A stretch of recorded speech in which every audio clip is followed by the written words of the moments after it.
episode 165 of In Touch with iOS, a podcast that talks about iPhone, iPad, Apple Watch, Apple TV, and related technologies.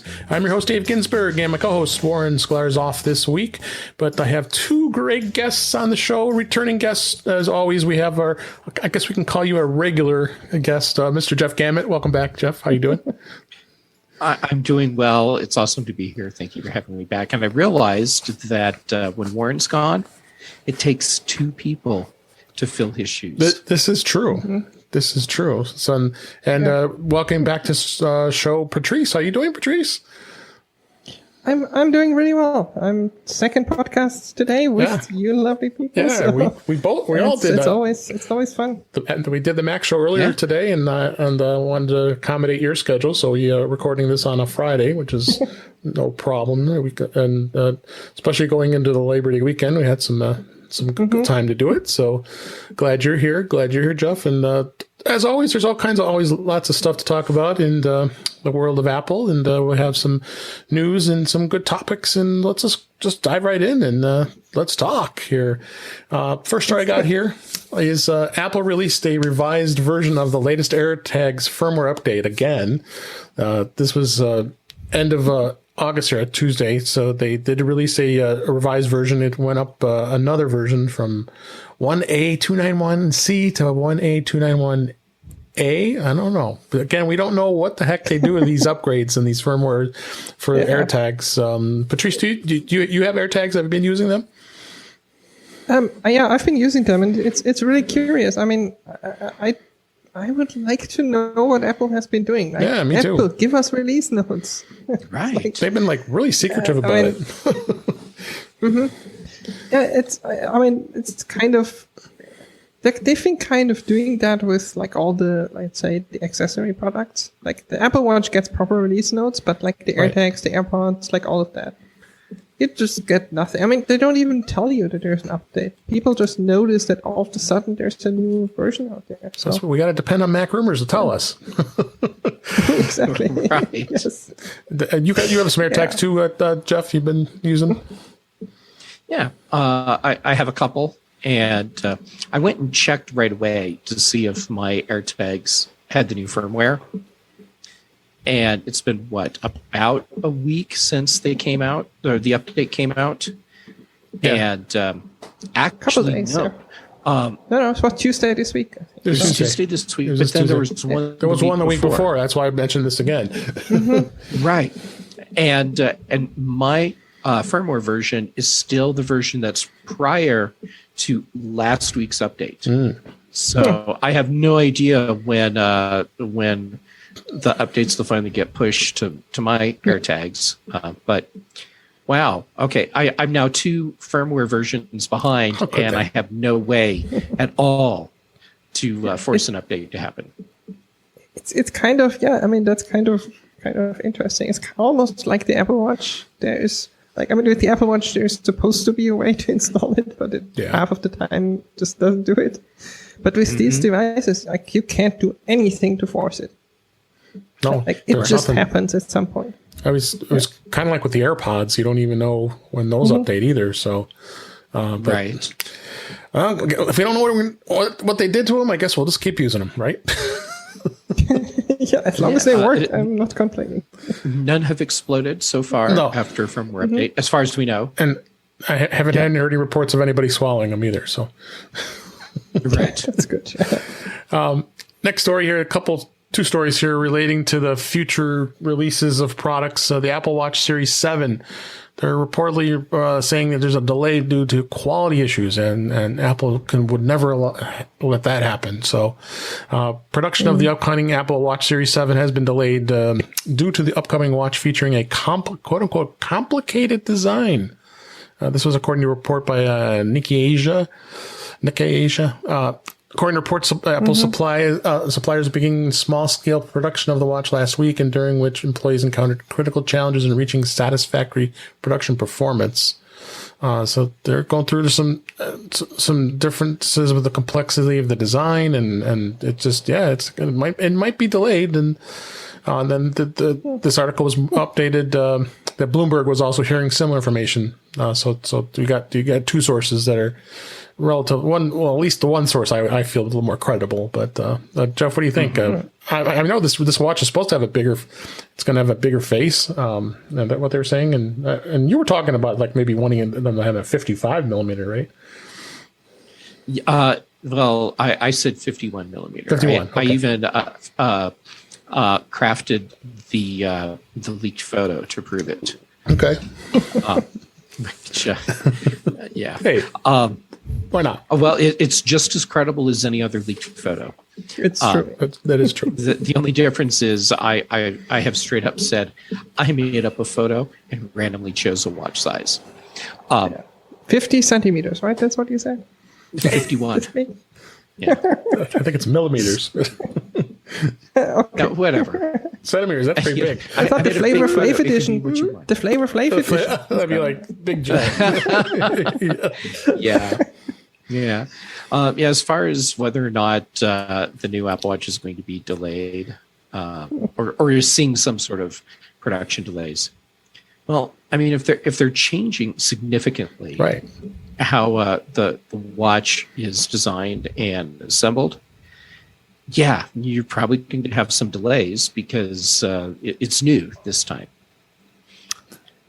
I'm not so sure I believe that. Apple has been doing this for, literal decades by now, like hardware and changing radically, sometimes changing designs or even coming out with new things. They know if they change the design that there might be issues. I have more a feeling that this is a miscommunication. That there is a delay because of all the chip shortages that we're seeing. It could be. And I mean, the quality issues that I have are just the normal quality issues that I have every time. Sure. But it got kind of mixed in. Well, and to say that Apple is seeing production delays, regardless of what they are, that doesn't mean the Apple Watch is going to ship late. True. It just means that currently there are some things that aren't on track for the time frame that they have, but that can all be remedied by the time the watch ships. Or they do what Tim Cook likes to refer to as supply constraint releases. It's always a buzzword during their earnings call. Yeah, exactly. Yeah. And it's just harder to get them in the first couple of weeks. Yeah, it always is. Unlike some of us early adopters that are waiting at 2 a.m. in the morning back in the old days to put their pre-order in. So, but luckily we don't have to do that as much anymore. It did. Yeah, but here I am sitting late in bed, 12 midnight. The 2 a.m. Pacific. Or was it? No, it was 2 a.m. It was midnight Pacific, which is 2 a.m. my time. In Central Time. I think of my time zone. At least we don't have to do that anymore. So, and then kind of related to what the Apple Watch 7, this was actually in Tom's guide. I don't use this source too often, but Apple Watch 7 Series 7 surprise health feature was just tipped, and this could be a game changer. The Apple Watch 7 Series 7 standout health upgrade could be the one that we didn't see coming, well, at least until recently. They've been talking about they were going to have a blood glucose measurement, which I knew it was going to be a very challenging thing to do. But they're saying that blood pressure monitoring could be ready on this new watch. And I think this will be interesting that that they would add this, and they're even saying the Galaxy Watch 4's blood pressure monitor doesn't even work for those in the U.S. Specifically for the reason of it being, again, rumors we're talking here, but I think this could be a promising thing because it already does heart monitoring and checks for AFib, all that stuff. What do you think, Patrice? I think that's kind of, one, it's a good idea, and I think it's like a logical next step. Blood glucose, we know, is very, very hard, and probably a couple of years away still. But, the next thing, we already have all the hard features, so blood pressure is the pulse that it's measuring right now is, let's say, has limited value Yeah. Because, I mean, you can tell, yeah, sure, your heart rate is whatever, 120, 130, but it doesn't really tell you what the blood pressure really is, which is what a lot of like healthcare professionals are more concerned about. Right. So, I mean, I don't know how good it's going to be, because I know that wrist-worn like measurements are usually not as accurate. But I mean, Apple has never said that it's a like a health care device. Mm-hmm. It's like it's a lifestyle device with some limited information regarding your health. Right. And for that, they could use it. And then, I mean, if you need a proper measurement, then you get something like what I have here in my desk. Electric. Which is like a proper cuff. Proper device for that. But at least it gives you some idea where you are. Absolutely. What do you think, Jeff? Like, it doesn't have to be perfect. Like, it doesn't have to be 100% accurate. If it's within a range of whatever, like 5-10% even would probably be good enough. Agree. Mm-hmm. Yeah. Yeah, Patrice is right about glucose sensing or readings. It's very easy to do if you want to jab someone. Right. But non-invasive is a totally different thing. And Patrice, I think you're right. I think before Apple can really introduce a non-invasive glucose level reading, there's still probably a year or two of work before they can release something. As far as blood pressure Unless goes, they want to stab you every whatever minutes or two. Oh my God, can you imagine Yeah, wearing an Apple Watch work. that every now and then just goes jab, jab. Yeah. I don't think that's good. And well, but this would be one place where if you're not getting glucose readings from your watch, Apple could legitimately say, well, you're wearing it wrong. That's true. And then plus liability you got to think of too. I mean, I think that's always been the concern with Apple. They don't want to have any health liability, medical liability, I should say. Yeah. Right. So this definitely going to be interesting. I think I'm glad to see there's going to be another watch, and we'll see what they come up with. It's all rumor, speculation. So next story. This was a brilliant publicity stunt, if I want to say it. Apple sends 50 boxes of the Ted Lasso biscuits to the Wrexham AFC soccer club owned by Ryan Reynolds and Ron McElhenney. In a recent episode of Apple TV Plus series Ted Lasso, Jeremy Swift's character Higgins briefly poked fun at the two actors purchasing the Welsh soccer club Wrexham AFC last year. This led to all kinds of fun stuff that was going back and forth on Twitter, and including a humorous letter that Ryan Reynolds was threatening legal action. Well, they sent the biscuits to him. So, and it doesn't say if they've tasted them or if they were any good. I would assume they were, but I think this was a brilliant publicity stunt to not only get people talking about the Wrexham AFC, but of course Ted Lasso. What do you think? What do you think, Jeff? Yeah, Ryan Reynolds is really good at publicity and doing it in a fun way. So sending the letter saying, "Look, we're going to have to initiate legal action unless you send Ted Lasso biscuits to us in time for our game on this date." And I don't think that's what happened. I think he just sent a letter kind of jokingly saying, I didn't appreciate what you did. And like, did you see the letter? It's totally tongue-in-cheek legal action. Oh yeah, it's tongue-in-cheek. Yeah, totally. Like totally. It was definitely tongue-in-cheek. But the answer from Apple was even better, because they basically picked that up and then said, okay, and we're going to send you some biscuits. And I mean, there was speculation, would they actually do it? And it turns out they did. They would. Yep, worked out. Where can I order them? Like, I want some too. Yeah, I want to try them. And let me know how they are. I'm sure they have butter in them. They must. For sure, yes.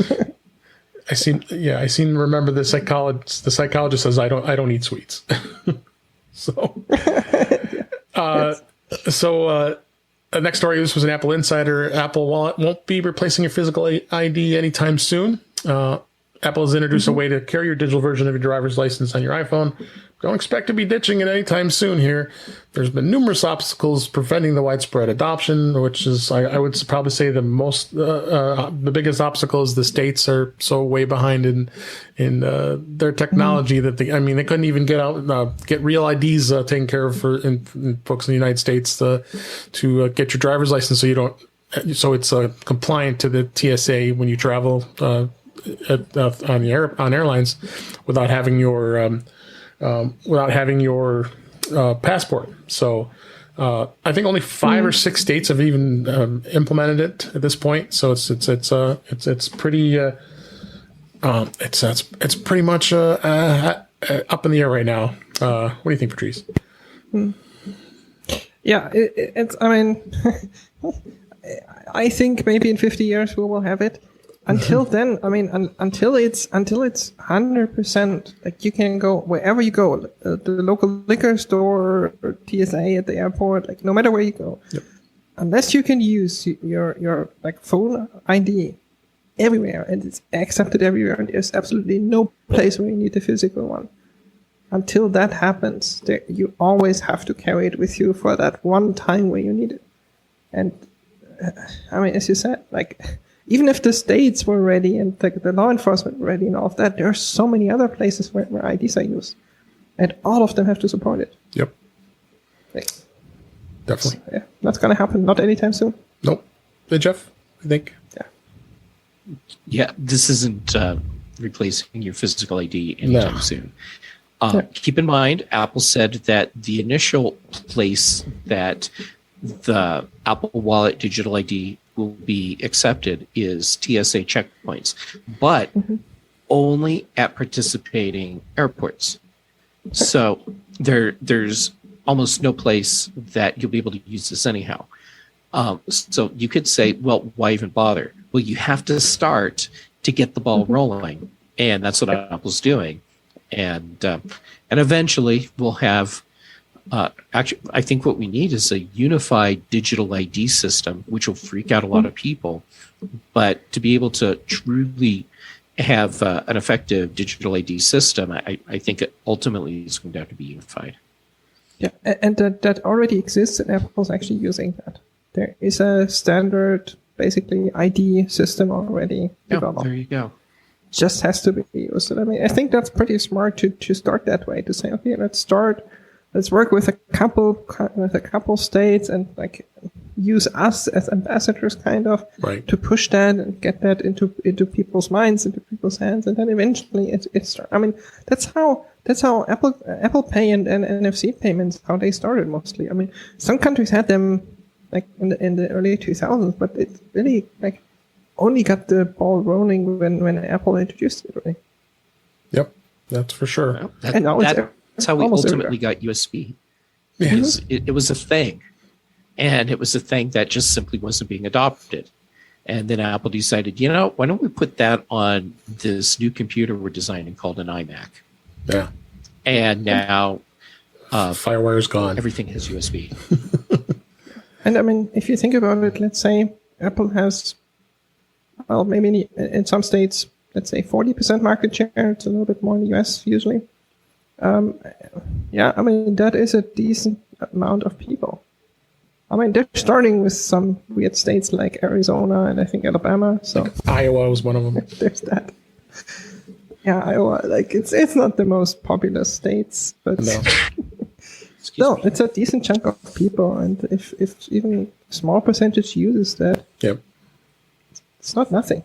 No. Yeah, it's going to be a slow process. And well, for example, Colorado has a digital ID thing in place, but you can't use just your digital ID. You have to have your physical ID. Right. And as far as I've been able to tell, Apple has not adopted any standards. It's just their own thing. Running through some. No. The Apple ID, there's an ISO standard behind it for IDs. Right. But what I'm saying is Colorado, it does appear to me to be using the standard. Based on the states. states. They're just doing their own thing. Yeah, which may not cut it. I compare it to my keys right now. Like I have my keys with me when I leave the house, but I don't need them. I never take them out, but I still have them with me. Yeah, because you might need them. Exactly. There's this one time in a million where it makes sense. Yep. All right, let's move on. Next story here. This is in The Verge. Apple concedes to let apps like Netflix, Spotify, and Kindle link to the web to sign up. And a subtitle here, it's for apps that Apple doesn't make any money anyways. If we recall, vocal app developers were accused of Apple last week of spinning a lawsuit settlement into a App Store change that was barely even a change at all. We've talked about this last week.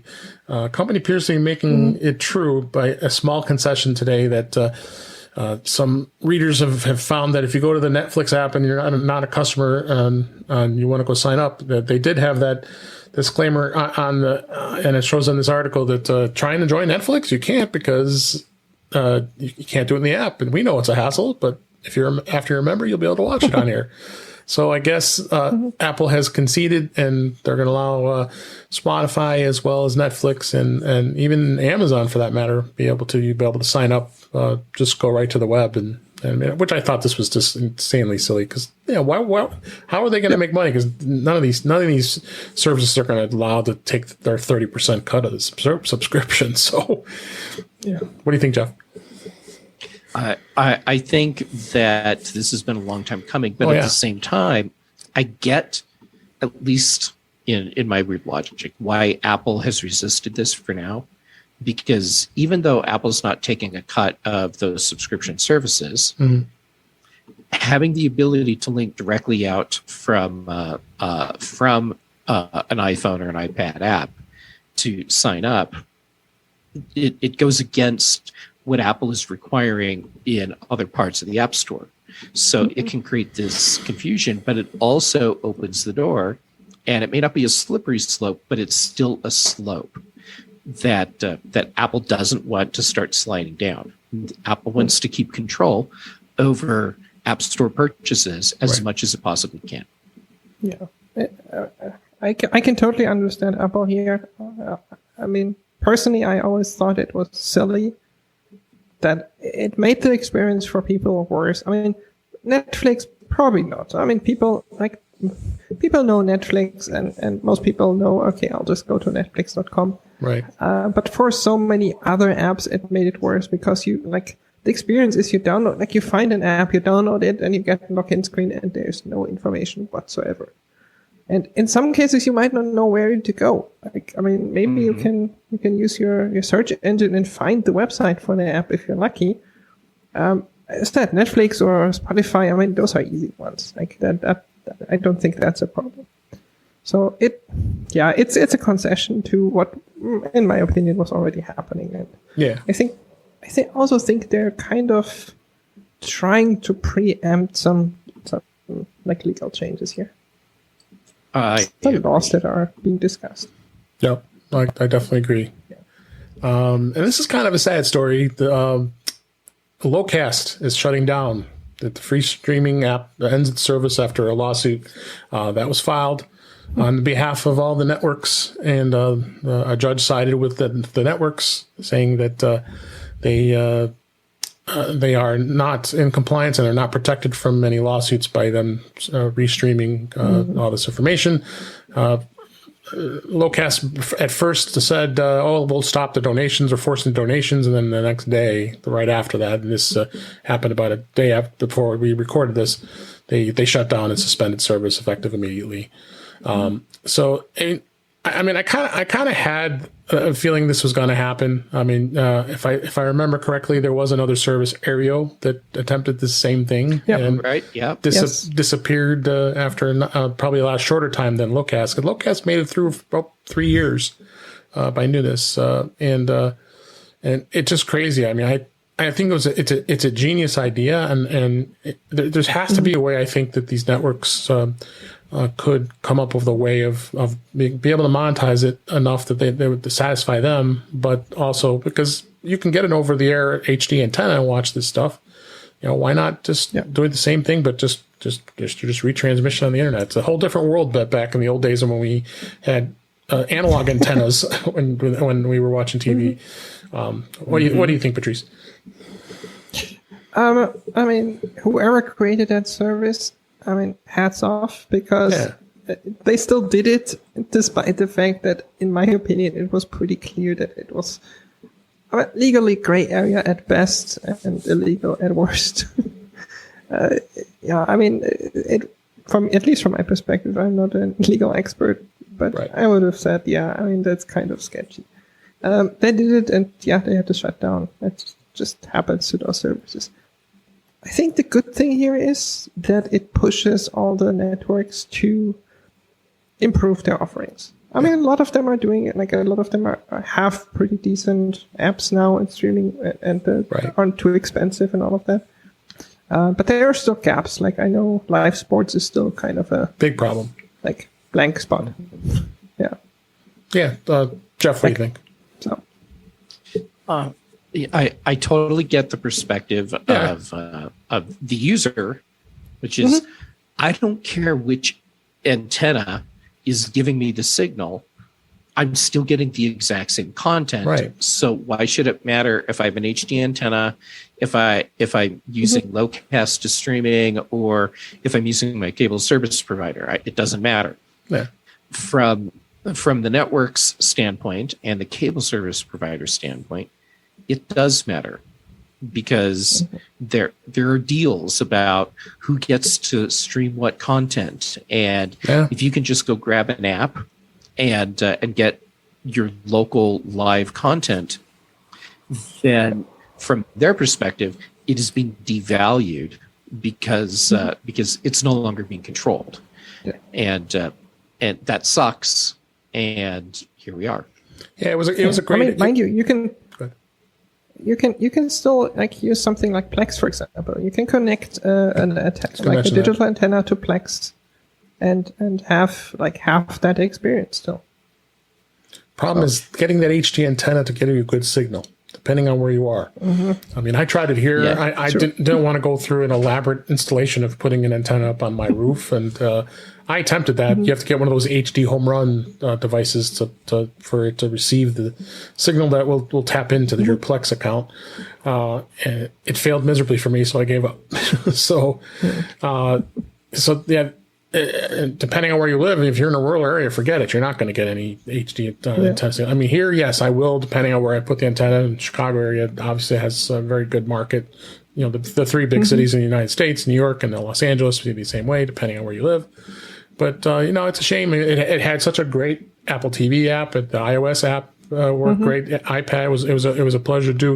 If you didn't donate, of course, you had to listen to them beg for you to donate before you got to start watching content. But you're to your point about the other apps that have the networks. It's a mishmash of apps. You end up having like 4, 5, 6 apps you want to be able to watch. ABC, NBC, Fox, CBS, and but then you've got Paramount Plus and all the other ones that are paid. So it's just this is the time of cord cutting is not pretty right now. When you got it is not YouTube TV, and you have Hulu with live TV, and you have Fubo TV with the sports, and I mean, I was also reading an article about sports too. You're right, sports is I think they're in trouble with that, and you also deal with the blackouts where you can't watch local teams in your area. Because of a law that they put in place from probably like 1970, so probably earlier, even earlier than that, probably. So, but it's gonna be interesting to see. That was in the Hollywood Reporter, and there was all over the news as well as if you go to Locast. Yeah, unfortunately, I tried to log in today and see what it would do, and it says we're not in your area, and then they just removed everything, so it's gone. R.I.P. That's sad. It is sad. So. Next story, Apple acquires classical music service Primephonic. We did spend a good amount of this time discussing this on the Mac show, but I think this is still a great thing to talk about, to make everybody aware. Apple today announced they acquired the classical music streaming service Primephonic, and it will be folding into Apple Music. it did provide an outstanding listening experience because let's face it, classical music probably got a backseat of mainstream music, so it's not as easy to find classical music on Apple Music. So they're going to shut the service down on September 7th. Won't be taking new subscribers, and then they're going to give the existing subscribers 6 months of free Apple Music. Oh boy. So, Jeff, what do you think? I think this was, I guess we talked about this earlier, and I think it was a smart move, but is it, how is Apple going to do it? They say a separate app will take part with this. Yeah, I agree with you. I think this is a smart move on Apple's part, and this makes Apple the go-to place for streaming classical music. So good for Apple. I think we're going to have kind of like two classical music experiences, just what we currently have in Apple Music, but then for the people that are really into classical, then they'll have the separate Apple Music Classical app, which displays the content in a way that's much more meaningful if you're really into listening to classical. So you can see the entire piece name, the entire movement name, because a lot of times you'll see just the first part that tells you what the overall thing is, but then you don't see the rest of it that tells you the name of this specific movement, which is actually what you really want to know. Yeah. Yeah. So my guess is we're talking about two different interfaces, really. Really, agree. Yeah. One thing that I've been thinking about a little bit is once Apple really has this up and running, this changes discoverability for classical music. How much of what they'll be doing with the Primephonic technology will be translatable back to what we already have with other music genres? And will we get some sort of better discoverability simply because Apple has this technology available? I mean, I'm not so sure about technology. I don't think Apple acquired that company for the catalog or for the technology because, I mean, Apple has been in music for like, what's it now, 20 years? Almost. At least. They have the people, they have the connections. I don't think technology is their problem. Their problem is people. Their problem is someone who understands the genre well enough to build something that works for the people who really, really care about it. Mm-hmm. Which is not what Apple Music, which is for the classic area, not what Apple Music is. On the other hand, they can bring a lot of good things to the service because Apple has spatial audio, Apple has high bitrate streaming, Apple has the backends, like all the Apple Music stuff that makes it great is all there. The technology is all there. So I think this is as you said, pretty smart. Yeah, but Patrice, now you're just like killing my hope. Because, okay, so here's the deal. Okay. When I look at discoverability for other genres, like for example, I do listen to classical a lot, but I also listen to jazz a lot. And currently on Apple Music, my jazz experience is poor, just like it is for classical. And that's because discoverability sucks. And what gets lumped in to that genre in some cases is not actually jazz, but if I'm listening to just a generic jazz mix that Apple puts together, I will hear some jazz, but I'm also going to hear a lot of big band, which yes, you can do jazz with big band, but big band as its own genre is a totally different thing. And it's a mess. What I'm hoping is that with the people, which I was referring to as technology, I should probably value people higher if I'm referring to them as technology. What I'm hoping is that with these people and their knowledge, they will be able to bring something that improves discoverability across all genres, not just classical. Yeah. Absolutely. No, I absolutely agree with you. I was thinking about that too. Like that best case scenario, they influence the rest of the department basically, and Absolutely. we get really good experience everywhere. All right. I hope so. I mean, I know people that are switching to Spotify from Apple Music because they're tired of the discoverability experience on Apple Music and they just want to do something different. Absolutely. We'll see what happens. This story was in Gizmodo, actually, and this is this normal-looking lightning cable actually steals all of your data. The cable looks like it was made by Apple, but it was actually produced by a hacking company. And the article says, here's some Mr. Robot level intrigue for you. Imagine an incurious-looking USB to lightning cable that you once plugged into your machine that actually helps hackers steal all of your data from your iPhone and inject malware onto your device. It sounds like something from a far-fetched TV show. It is. It's a surprise, actually a thing. So they found that this cable actually, what it does is it actually, once it's plugged in, it essentially sets up a Wi-Fi hotspot where the remote user can then connect to from there. An online interface that comes with the product allows the hacker to record and log activity and target the device. Keyloggers as much as 650,000 keystrokes, according to Hack5. Company describes it as being a built-in covert field use with features that enhance remote execution, stealth, forensics, evasion. Oh yeah, so this cable is going to get out there and someone's going to steal someone's data. I just found this very interesting, and why this is going to even be legally out there. What do you think, Jeff? This is why you don't ever use any cable that you haven't personally purchased. And you always purchase your cables from known, reliable sources. Right. I mean, I can look at the picture right now. Look at this is an Apple cable, I know for a fact, and it's flat. If you look in the picture on the article, it's round. So but not most people, normal people are probably going to notice that. Yeah, people aren't going to notice that. And and if someone goes into a coffee shop and there's an iPhone cable just laying there and no one's around it. Right, don't do it. A lot of people are going to plug it. But people are going to grab it because they're like, hey, it's a free cable. It's like people that find USB thumbsticks in the parking lot at their business. And they're like, hey, it's a free thumb drive. And they plug it in.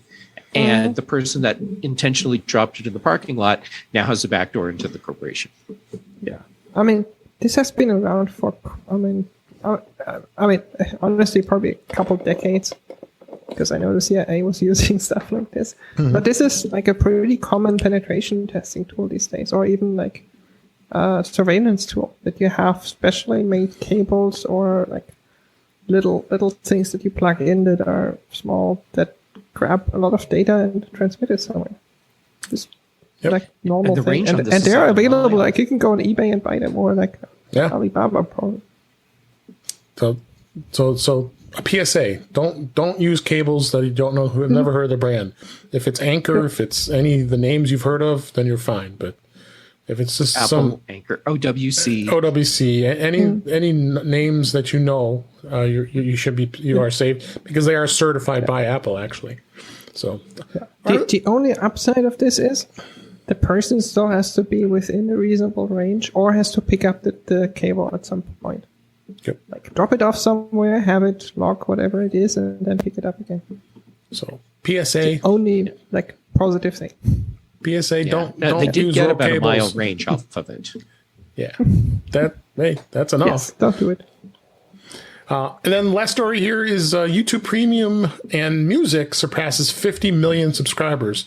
YouTube says it's passed over 50 million subscribers for its Premium and Music subscriptions, making it the fastest growing music subscription in the world. Well, of course, this is according to YouTube. Yes. So I've been a subscriber, a premium subscriber, because I thoroughly love the fact that I don't have to watch and put up with all those ads. It's a nice bonus to have YouTube Music. And I think YouTube Music, I mean, I go between YouTube Music and Apple Music, and each service has its own little different thing. I know it's a little extra expense, but it's a nice bonus because if you get the premium service, the music comes with it. So, but I mean, I could see. I mean, there's a lot of people. There's a lot of eyeballs on YouTube, so that could definitely I could see. I think more so what drives it is the premium, not the music. Honestly, yeah, I would say so too. You could translate that into YouTube is now finally annoying enough that a lot of people are signing up for premium. Yeah, there you go. That's basically it. Honestly, that's the whole reason why I signed up like 2 months ago. It's like, Yeah. So, Yep. hey, I think it's a great service. I don't complain. I know it's Google, but no, it's good. we spend enough time on YouTube these days to find out anything and everything that worth the price of admission. All right. Absolutely. Let's move on to the stories this week. Beta keeps staying active. iOS 15 Beta 8 was released this week. I didn't see anything really notable has changed for the most part. Now, Patrice, you've got your iPhone and all your devices cooking on it. Is there anything you've seen since this came out? They did. Was that in this beta or the last one where they removed the share play stuff? I think it was 7. Don't remember. Beta 7, yeah. That was the last. I think it might have been 7. Yeah. There were, as I said, we're getting probably in the next 2-3 weeks we will have a release. More like 3 weeks probably. Mm-hmm. So we're getting very close to the final thing, and Apple has removed a couple things, including the new CSAM stuff. But Right. yeah, it's relatively stable now. Yeah, there's going to be a couple services, including the domain service, and that's still going to stay in beta. But you can go to beta. We talked about that last week. The beta.icloud.com. It's pretty slick. You get set up as long as you got to have a little bit of knowledge how to do it. It's not for your everyday person. I could tell you that. So. As far as the watch beta, it's on beta 8 of watch OS 8. I don't think there's been too much. Again, I always stress that if you want to put beta on an Apple Watch, you can't go back. So be very aware of that. If you're going to put beta on an Apple Watch, you need to be prepared to throw away your watch. Or Apple will Well, not throw have away. to Send it to Apple and have them send you a replacement. I've had to do that once, so years ago, but I had to do that once. Yeah, Wasn't fun. there's no way back, and if something goes wrong, there's no way for you to fix it. So your watch is essentially trash until you send it to Apple, and then they end up replacing it. They don't fix it. No, they just recycle and send you a refurbished one. And then I'm referencing a Macworld article actually that just came out yesterday as we record this. Here it lists all the services that will not be included when iOS 15 ships, which is including SharePlay, the legacy contacts, which was new in iOS 15, was a pair of features that deal with access to your iCloud account. Recovering contacts was a way to trust your family member or friend. Well, that's not coming over at the moment. The app privacy report. In the way of exactly how apps are accessing, sharing your data. Okay, I'm not too concerned about that. I think that never even shipped in any betas. Yeah, and then 3D maps. Yeah, go ahead. Sorry. Oh no, I was agreeing that we never even got it. I don't think we did. Yeah. Any beta releases. No. And then 3D maps, navigation, and CarPlay. Not surprised. They probably got some things to worry about. ID and wallet, we talked about that. Universal control, which is a Mac OS Monterey feature as well. That isn't ready. So, and then that just hurts. Yeah, it really hurts because everybody's been super stoked about that. And then the last thing, as I mentioned, go ahead. I'm sorry. No, on the other hand, I'm pretty sure Monterey is not going to ship until October, so they could just do it in 15.1. That's a really good point, Patrice. I agree. I think that we're not getting Monterey until a few weeks after we get iOS and iPadOS 15. Yep. Yeah, that's usually how it works. Yep, I agree. So in that case, it doesn't matter. It's not there on launch. Still, I'm really champing at the bit to get. I think we all are. Get that. I know Warren has been, so I can tell you that. Beta's out there. It's in public. Again, as I always say, I don't put beta on my primary daily driver. I'm lucky enough to have an extra device. So beware and proceed with caution if you're going to put beta on your devices, because you You don't want to be in trouble and you don't have access to your iPhone. That's your iPhone. All right, next topic here I want to talk about a little bit. How many times should you reboot your iPhone? I've always asked that question. Apple always says it's not really necessary, but I think you got to do it from time to time. It's a computer, for crying out loud. You mean, just like a Mac or a Windows PC for that matter, which you have to reboot every day practically. Should you reboot your iOS device? And of course, we know how to do that, right? On an iPhone, more current iPhones, you have to push the volume up, volume down, and then you hold the side button down, and then it's going to prompt you to turn off the phone. You can turn off the phone. That's not going to really reboot it. You want to do is hold on to that side button or power button in after you've done the volume up, volume down, until it shuts down and the Apple logo shows up. So that's more of a full reboot. So I like interesting to hear your thoughts, Patrice, on what and Jeff, where you feel as far as how many times do you reboot your phone, your iPhone, or your iPad for that matter? How many times do you need to do you have to reboot it? 0. How many times do you need to reboot it because something is not working? I mean, I would say once a month, or maybe on the betas it's a little bit more, but that's betas. Mm-hmm. But I would say about once a month or once every 2 weeks, you have to reboot it because, I don't know, like today I had it, the AirPods didn't connect. Okay. Reboot the phone, it works again. Stuff like that. So it's, as you said, it's a computer. Like if right. It starts behaving weirdly, reboot it. Fixes almost everything. Yeah. Mm-hmm. And, yeah. Go ahead, Jeff. What's your feeling on that?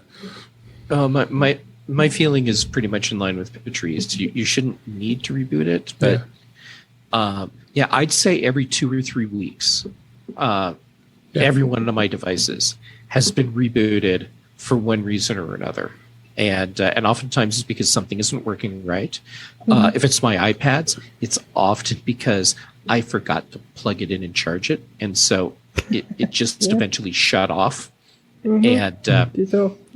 And that's definitely a way to end up rebooting your devices. And it fixes problems that I routinely have with AirDrop.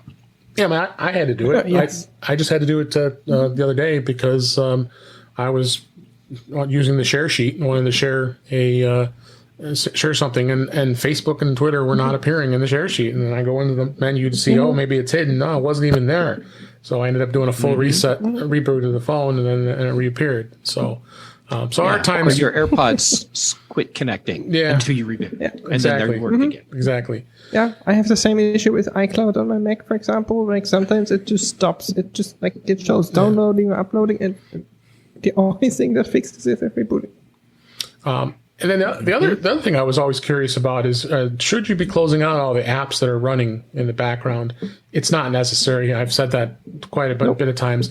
But there are some OCD people out there who just can't stand all those apps running, and they're going like this, flipping up and down and getting all those apps closed. So, what's your thoughts on that, Patrice? It drives me insane when people do that. It's one of my pet peeves when I see people doing that. And I know where it comes from. I know there was one version of iOS, like 7, I want to say, where there was a bug and some apps were hanging and people started closing them. Yeah. And unless you have an app that absolutely crashed, it does not work at all, and then you quit that one app and it works again. Right. There's absolutely, I mean, I'm a developer. I know exactly how the system works behind them. If the app doesn't need to run, the OS will actually kill it for you. You don't have to do that. Right. There are some apps that can do like a little background task and background updates, but they're like very infrequent. And the less you use an app, the less time they actually get to do anything. So there's absolutely zero reason to do it. And it's actually harmful in some cases because restoring an app, like let's say you put an app in the background, like I don't know, let's say Facebook, because a lot of people use that for some reason. Mm-hmm. Like you put it in the background, the app has no resources that is needed. When you open Facebook, if it can restore from that background, like sleep state basically, it's super fast. Takes basically no battery, almost no CPU. It just gets back that state, updates the feed, done. If you quit the app, it has to restart everything from scratch, and that is going to drain your battery. Mm-hmm. And the more you do that, every app you start from zero, your battery gets drained. Don't do it. Yep. No, I You agree. can tell I'm very passionate about that. It's crazy. Then I appreciate your knowledge of that, especially being a developer, knowing that it's not. Like how many times I've told people, don't. It doesn't. They don't have to do it. Oh, I gotta do it. Like I said, OCD. Yeah, I know those people. Yeah, I know so many people like that because they think it's doing something, but when it actually is usually more harmful. Then they complain that the battery doesn't last. Yeah. Yeah, it didn't help that for a long time, Genius Bar staff would tell you, "Oh, you need to quit all those apps." Yeah. And that didn't. Until they got retrained. And Yeah, Patrice is totally right. You don't need to restart or quit all these apps. For me, that the whole app switcher thing and quitting apps, I need that when I have an app that is not working correctly or seems to have locked up and didn't just shut down. Then I have a place that I can go and swipe up on the problem app. Yes. Yeah. It's like, I mean, it absolutely. It in this case, it is different on a Mac than iOS. On a Mac, that doesn't happen. The app will keep running and it will burn your CPU. So it's like on the Mac, sometimes it's better you quit an app if you don't need it. But on iOS, the system is actually smart enough to know. It's really funny. It learns how you use the device. Right. It knows, like, I don't know, Jeff is using like his pants finder app all the time. So that app gets a lot of like CPU time so that he can always find his pants. But like some other app like Facebook, he doesn't use at all, so it gets no time. Mm-hmm. Absolutely. It just sleeps. Just leave your apps alone. They aren't hurting anything. Yeah. Yes. Other story here. This is probably more in future iPhones. This was an interesting discussion. Future iPhones could feature satellite connectivity for emergency situations. This was a report in Bloomberg, recording this off of iPhone Hacks, shedding some light about the rumored satellite connectivity that will be coming to the iPhone 13. Report had detailed that Apple intends to bring satellite connectivity for use in emergencies where users can send text messages or call first responders when they're outside cellular coverages. It's going to be using the technology called featuring low Earth orbit, or LEO, satellite connectivity, and work on the spectrum owned by Globalstar. However, it's going to be a lot of it's going to be lost in translation. And the fact of the matter is, how's this going to work with not having one of those big giant antennas that most of these satellite phones already currently have? I would be surprised that they could even get this to work. I mean, especially when you're in a rural area. Yeah, I see where it could come in handy. I don't know if it's going to be really important when you're in an area that's really heavily saturated with cell coverage. But I think it's a smart idea. I just don't know how it's going to get implemented. What do you think, Jeff? I think that there's another option for what Apple's going to do with this. Okay. And you're right about the antenna. Working around physics to get rid of the fat antenna and keep the iPhone thin the way Apple wants it, I don't think that's the compromise that they can make work with current technology. What I think Apple may be doing with this as an emergency service is, instead of having the phone talk directly to the LEO satellites, it's going to be using radio frequencies, like terrestrial level radio frequencies, where it connects. There are services that connect to Geostar through like cellular service does. It connects to a tower. You're not calling someone's phone directly. And then your cell service acts as the relay between your radio, which is your phone, and the other phone that you're talking to. You can do the same thing with satellites. I think that might be the route that Apple's going, where, because that sort of signal is going to use less power and is going to be more accessible even in rural areas. Just a hypothesis, but I'm wondering if that's the route that Apple's going to go. But then it would still potentially be the same thing, where it's not, this is now your cell service. This is how you get emergency messages out. Emergency. I have an alternative option for that. There are those really, really expensive watches out there that you can buy today where you can, via satellite, call for help anywhere in the world. If you're in the Himalayas, somewhere on a mountain, you can call, and I mean, it might take a couple hours for someone to get to you, but basically when you trigger that, someone gets informed. I think introducing that type of feature into the iPhone would be a game changer. Especially for those situations where you're like, I mean, it happens here in Austria all the time. And also I know in Arizona, where people go hiking and like have an accident and can't call anybody because there's no cell service out there. There are big parts of Colorado, no cell service because of terrain. Yeah. And you don't need much bandwidth because it's not a phone call. It's literally just a signal that goes out that informs someone where you are and that you need help. All that's needed. It's basically like the Apple Watch SOS feature that we already have, just with satellite, and I could totally see that. I like this idea. Yeah, that is a good idea. Yeah, because then in that case, you're not even sending a specific message. It's just the data that tells where you are, really. Yeah, exactly. It's all that's needed. Absolutely. Yeah, would totally make sense. And it's very Apple to do that. Oh, for sure. Absolutely. So I just want to know how much that would cost. That's the thing. Where's the cost going to be here to keep it in line? So where right. I mean, does that become part of your iCloud subscription, or is this a separate service you have to pay for? Yeah. For only $1,000 more a month, you can have that service. Yes. Yeah, because it's not a cheap service. No. That's why I said like those watches are super expensive. So. And it's not the watch that's the expensive part. It's literally that emergency feature. Mm-hmm. Yep. So definitely going to be interesting. We'll see what happens. So before we go, I wanted to mention Macstock, virtual Macstock and conference 2021 is going to be happening on September 25th of 2021, and there's going to be a VIP pass as well as it's going to be free virtual for everybody. You can sign up and get a free pass, be able to watch all the speakers. There's 6 speakers, including our friend Kelly Gamet and Allison Sheridan, Mike Schmitz, Brett Terpstra, Wally Cherinsky, and Rick Cartwright are going to be speaking.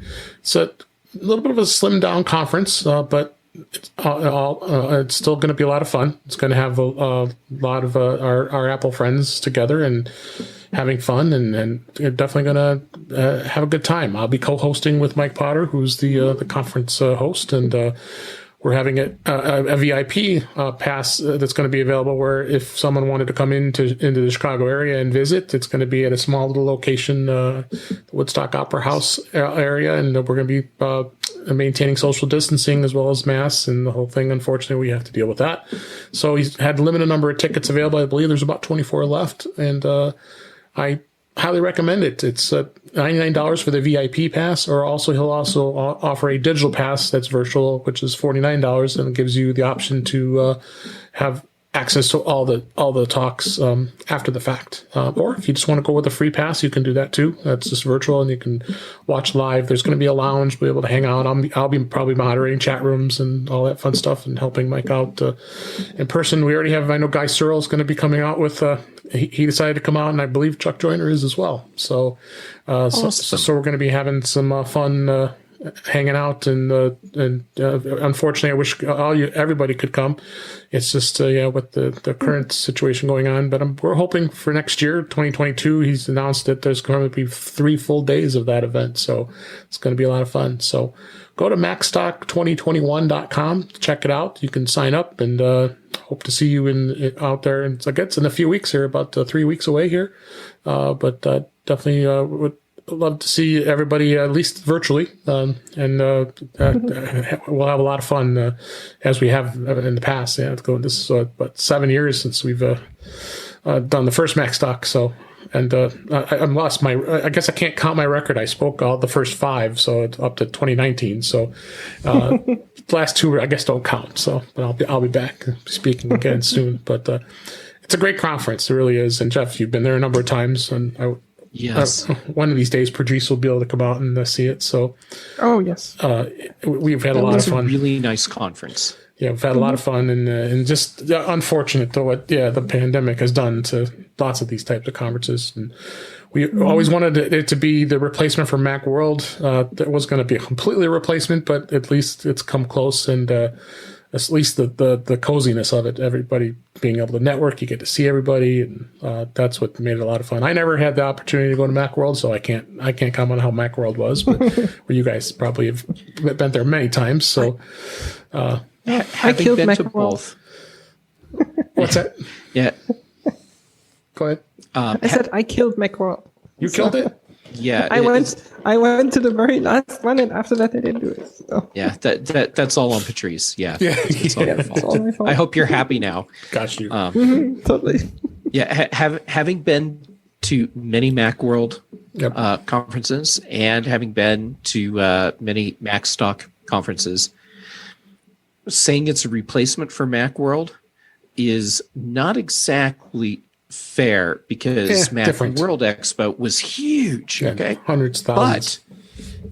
but it's a great replacement for the part of Macworld that everyone really wanted, Right. which is to have the community, to have some learning experiences, to be able to really spend quality time with your friends and the people in the Apple community that you're seeing online or reading online all the time, and just to have a really good Apple community experience. And that's the part that we have all missed so much from Very much Macworld Expo, and that's the part that Macstock keeps alive.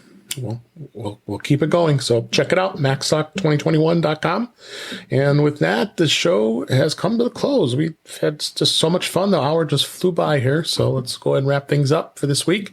That's a wrap for this week. Please send your comments, questions, and suggestions to our email address, feedback@intouchwithios.com. You can follow us on Twitter @intouchwithios, or you can go to our YouTube page, our YouTube channel. That's youtube.com/DaveG65. You also can subscribe in your favorite podcatcher, including Apple Podcasts and many others. But better yet, just go to our website, intouchwithios.com, where all the links to all the ways to listen to us are there. I am Dave Ginsburg. You can find me on Twitter @DaveG65.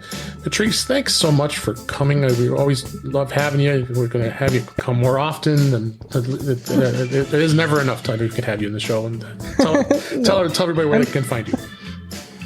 Thanks for having me, and I'm very happy to join. Like, it's always fun. People can find me every week on the Big Show with Jeff, and on the Mac Show with you, Dave, and with Jeff, with some lovely other people at British Tech Network. You can find everything I'm doing, all the projects and social media links, and just everything at thepatrice.com. Very easy to remember, The Patrice. There's only one.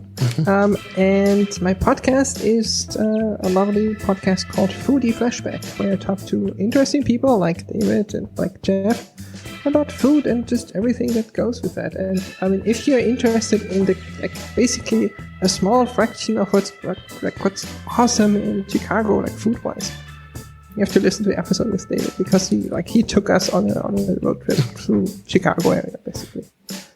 I'm still I have to that's why I have to come to Macstock and then basically Absolutely. probably spend another 4 weeks in Chicago just trying out everything. Absolutely. Let's Plans for next year. Next year, July. That's usually when it is. So, well, thanks for being here, Jeff. Let everybody know how to get a hold of you, as well as you just released a video. I did. So that video is on my YouTube channel, youtube.com/jgamet, and the video is how to switch the voices for your Echo device, because Amazon added a male voice to their device. So anyhow, I talk about a lot of stuff there. YouTube.com/JGamet. Twitter and Instagram, JGamet on both of those places too. The Mac Show on Fridays, the Big Show on Thursdays, and Mac Voices Live on Tuesdays. And then quite oftentimes here with you too. Yes. So I kind of get around.